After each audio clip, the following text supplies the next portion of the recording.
if I discard the only tool I have to practice with? Without the club, I'm stuck. And without failure, you're stuck. Failure is the only tool that sharpens us. Success doesn't make you better.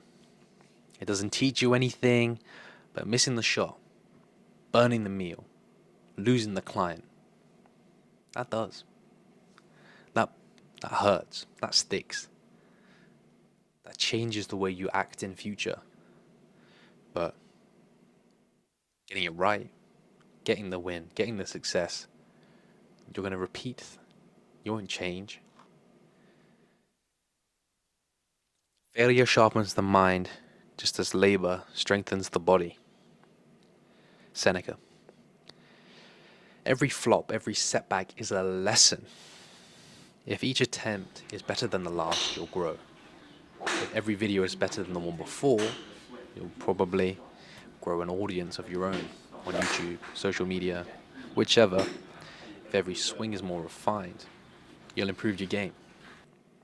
A string of failures is the price of a tough mind. It becomes resilient. It becomes stronger. A life of failure is a life of trying, of never giving up. And that's the kind of life everyone should lead.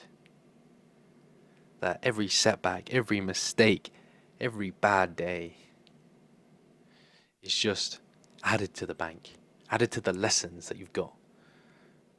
And then you keep going with that new information. You take it down, you reinvent it, you reinvent yourself to never make that mistake again. Isn't that the way it should be? Because I could stop growing now. And maybe you could as well. And just sail through life. But that just doesn't sound appealing. Having nothing more than what you've got right now. Being nothing more than what you are right now. Is that not terrifying?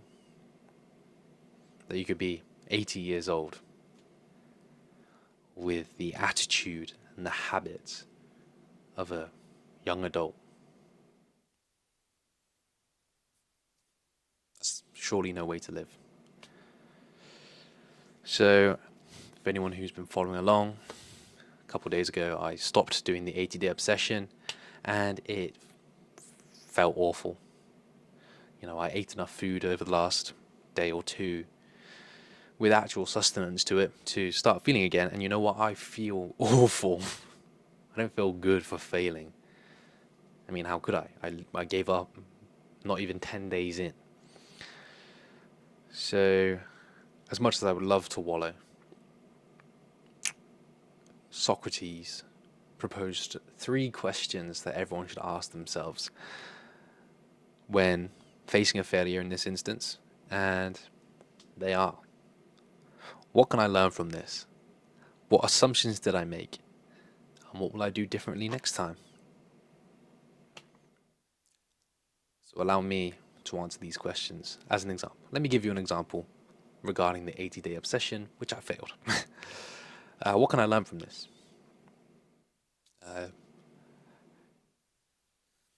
What can I learn from this? Well, in my aspirations to be free, to make an impact, to have, what's the word? To have agency. I'm doing all of these things, like investing in equipment, investing in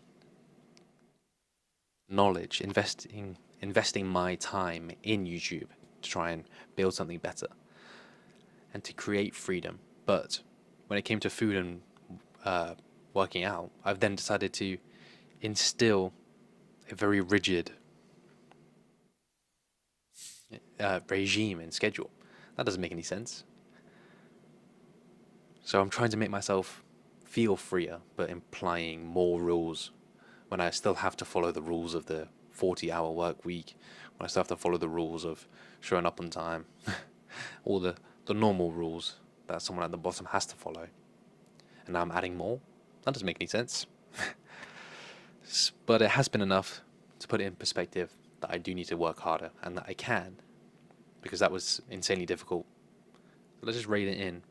Eat healthily, do push-pull legs, do cardio, and that will be far more enjoyable, far more satisfying, and far more likely to last 80 days than the 80-day obsession. What assumptions did I make? I thought that having the regime would give me the time to have clarity, would give me the clarity. I thought that imposing these rules and having this schedule laid out for me, that I could clear my mind and have time to think about other things, like YouTube, like what I'm reading, like what I want to make and who I want to be. But that's not the case. It made me tired. It made me miserable. It made me have to go to bed earlier just so I could fit the workouts in and also feel any remote bit of energy, because I wasn't feeling any. I was feeling less and less. There's no way to live. I've been through patches like that in the past. I don't want to go there voluntarily. Question 3, what will I do differently? What will I do differently next time? I was trying, as I mentioned, I'm trying to break free of external control, not add to it, as I'm proving now. Today I went to the gym, read on a treadmill, lifted weights with a bit of music. That was so nice. That was like having a day off compared to the 80-day obsession. Doing a hard back and shoulder workout and then 30 minutes on the treadmill, that was so relaxing. And that's still a hard day compared to having a normal day off.